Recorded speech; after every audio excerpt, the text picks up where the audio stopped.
Assalamualaikum warahmatullahi wabarakatuh. Shalom, Om Swastiastu, Namo Buddhaya, dan salam kebajikan.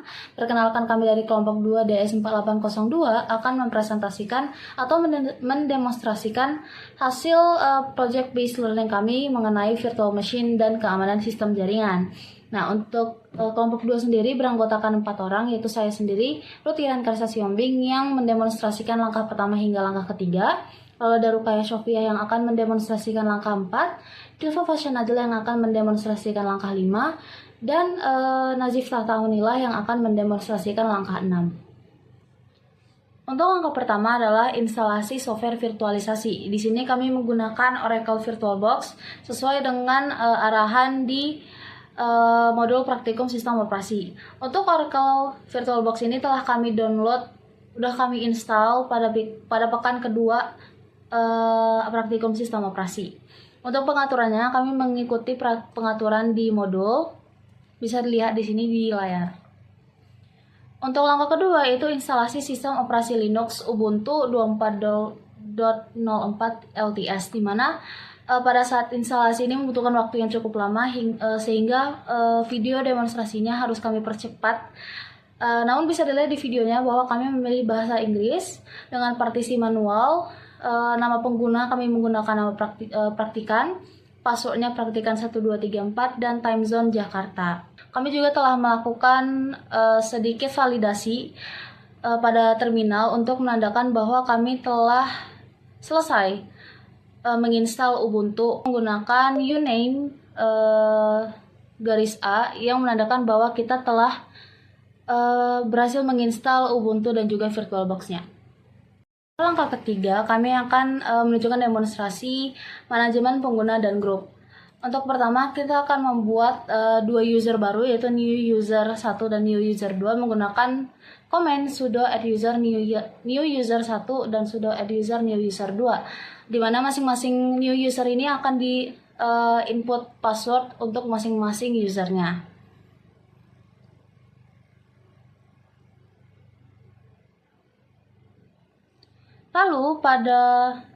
Lalu kami juga membuat grup baru, yaitu new group menggunakan sudo group add new group. Lalu kita akan menggunakan sudo user mode untuk menambahkan dua user tadi ke dalam grupnya menggunakan sudo user mode garis A G new group new user 1, dan hal yang sama dilakukan pada new user 2. Nah, kita akan melihat apakah masing-masing user telah masuk ke dalam grupnya, dan kita akan melihat bahwa si grup ini udah berisi dua user tadi. Kita akan membuat pengaturan bahwa yang bisa mengakses home hanya new user 1 menggunakan sudo chmod 700 home new user 1. Yang kita akan lihat bahwa di ls bahwa untuk user sudah berada dalam list ya. Nah, kita akan masuk ke akun new user 2. Kita masukkan passwordnya, dan kita akan ngecek apakah si user 2 ini bisa mengakses halaman user 1, dan bisa dilihat di layar bahwa user 2 tidak diizinkan, yaitu permission denied. Hal ini membuktikan bahwa pengaturan directory home new user 1 tadi tidak bisa diakses oleh new user 2. Yaitu penggunaan snapshot pada virtual machine. Nah, di sini kita akan memilih untuk Ubuntu terlebih dahulu, memilih snapshot, kemudian take, dan di sini snapshot satunya diubah menjadi pre-snap. Setelah itu kita klik OK. Nah, setelah itu kita tinggal menunggu untuk taking a snapshot-nya selesai.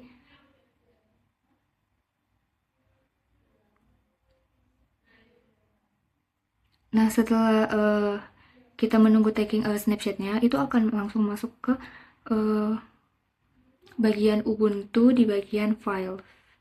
Nah, seperti ini, terdapat file random, dan setelah itu kita akan membuat new folder lagi bernama random lagi.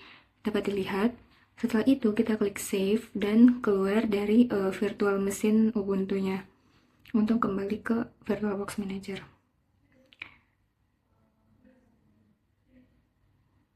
Nah, setelah itu kita akan mengklik pre-snap, kemudian restore dan unclick, kemudian klik restore lagi. Setelah itu kita bisa men-start kembali untuk virtual mesin Ubuntu-nya. Kita tunggu hingga masuk ke Ubuntu.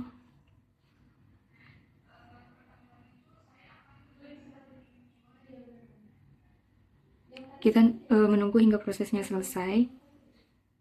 Nah, setelah ini kita dapat melihat bahwa untuk random lagi itu sudah terhapus dan kembali ke semula. Kemudian kita masukkan lagi untuk random lagi. Kemudian kita close virtual machine dari Ubuntu-nya. Oke. Nah, setelah itu kita mengklik untuk pre-snap lagi, kemudian restore. Nah, di restore untuk snapshotnya, oke, di cancel terlebih dahulu. Nah, setelah itu kita masuk ke pre-snap lagi, kemudian uncheck list dan restore.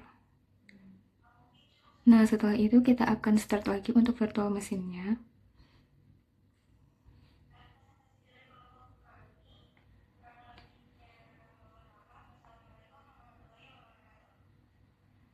Nah, setelah masuk, kita tinggal menunggu prosesnya selesai.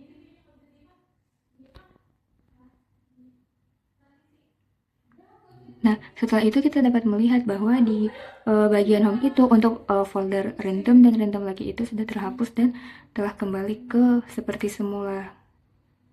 Demikianlah untuk bagian section 4. Oke, baik. Di sini saya akan menjelaskan tahap konfigurasi jaringan virtual menggunakan mode NTA di VirtualBox. Sebelum itu, kita akan membuka terminal terlebih dahulu. Nah, VirtualBox ini menyediakan dua mode jaringan utama. Untuk melihat IP address-nya, kita perlu menulis perintah IP address show. Nah, di sini untuk melihat IP-nya itu udah private di VirtualBox ini. Tadi kita bisa lihat itu bahwa ada iNet 127, lalu juga ada iNet 10.025. Lalu ada juga tulisan Global Dynamic, yang dimana itu menunjukkan bahwa IP ini sudah berstatus valid atau mampu bergunakan informasi keluar ke jaringan luar, lalu mendapatkannya secara otomatis. Lalu sama juga dengan perintah IPA, kita untuk melihat IPA address itu juga. Nah, untuk melihat IP router show itu adalah untuk melihat default gateway jaringan mengarah ke IP yang mana. Di sini ada mengarah ke IP 10.2.2.2. Nah, yang bertindak sebagai jalur keluar bagi VM untuk mengakses internet untuk komputer hostnya. Lalu di sini kita akan mengetik perintah ping -c4 di Google untuk menampilkan respon suksesnya. Hasilnya sukses, semua paket kembali dengan 0% paket loss, yang berarti sistem DNS yang berkoneksi internet dasar VM yang sudah berfungsi dengan baik. Lalu kita akan menulis yang namanya sudo apt install curl. Ini mana ini berfungsi untuk menginstal terlebih dahulu perintah sudo apt install curl lalu memasukkan password user. Lalu kita akan menunggu sebentar sehingga proses pembacaan paket terinstall oleh sistem.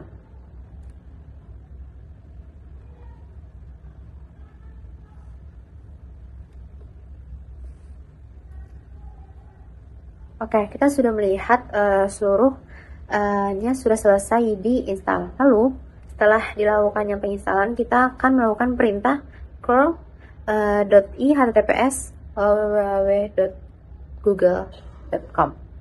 Di mana di sini untuk melakukan pengujian, mengambil informasi dari HTTP header dari server Google. Kita bisa lihat bahwa perintahnya berhasil dieksekusi dan mengembalikan respon HTTP garing 2200-nya itu oke. Nah, lalu kita akan membuka browser Firefox dan melakukan pencarian kata kunci YouTube.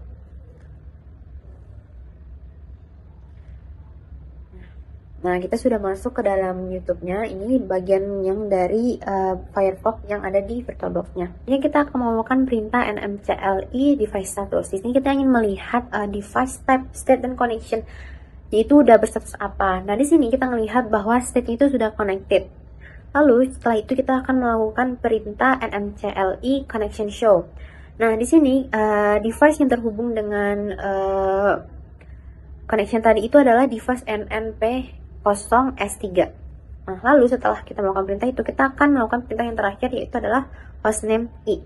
Jadi mana untuk menunjukkan konfigurasi jaringan private virtual box ini berbasis DHCP NAT yang telah aktif, lalu kembali dengan IP-nya itu yaitu 10.0.2.15.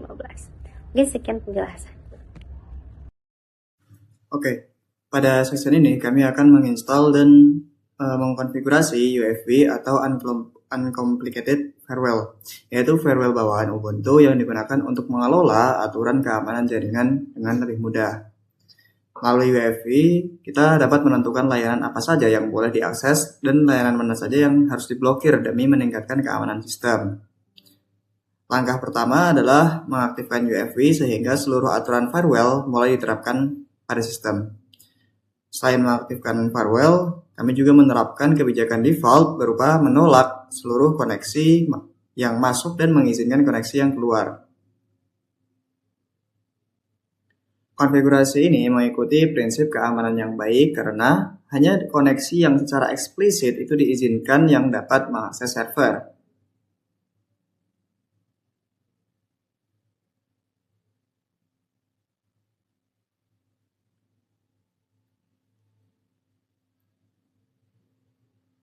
Oke, selanjutnya kita akan membuat aturan untuk mengizinkan akses SSH pada port 22.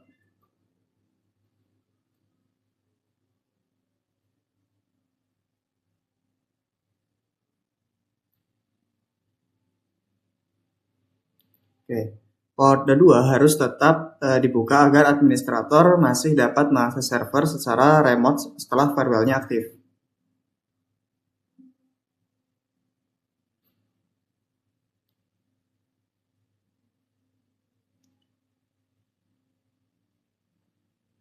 Nah, dan apabila role ini tidak dibuat terlebih dahulu, maka koneksi SSH dapat terblokir sehingga administrator kehilangan akses ke server.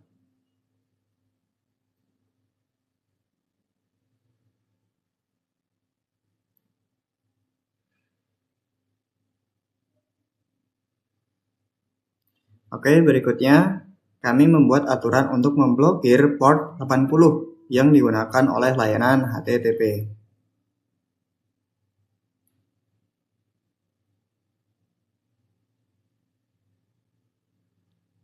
Dengan konfigurasi ini, layanan dari web itu tidak dapat diakses melalui port 80 dari jaringan luar.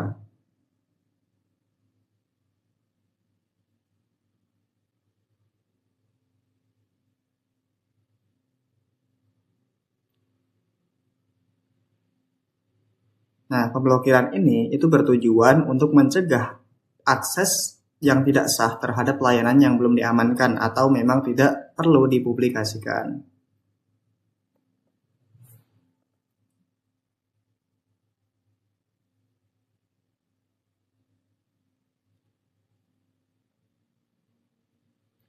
Nah, di sini firewall itu memiliki peran penting dalam melindungi virtual machine yang terhubung ke jaringan karena membatasi akses hanya pada layanan yang diperlukan.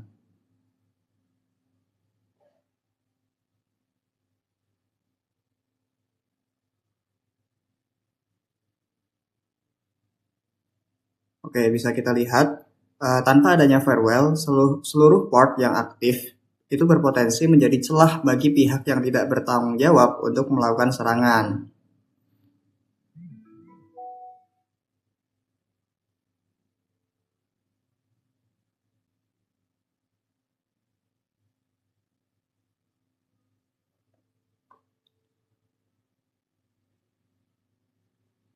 Nah, melalui UEFI ini, kita menerapkan prinsip less privilege, yaitu hanya memberikan hak akses yang benar-benar diperlukan dan memblokir seluruh akses lainnya.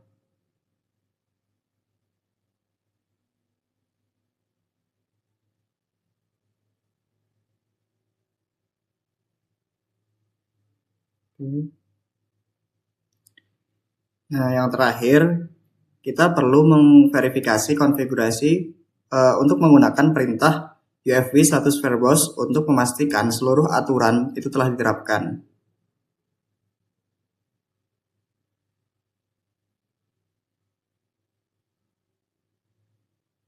Oke, bisa kita lihat dari hasil yang ditampilkan, itu terlibat bahwa port 22 memiliki status allow atau diizinkan, sedangkan port 80 memiliki status deny atau diblokir sesuai dengan konfigurasi yang telah kita buat.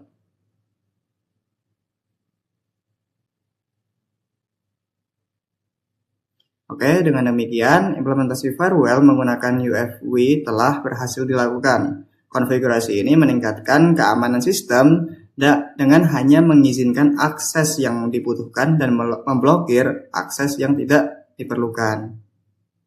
Oke,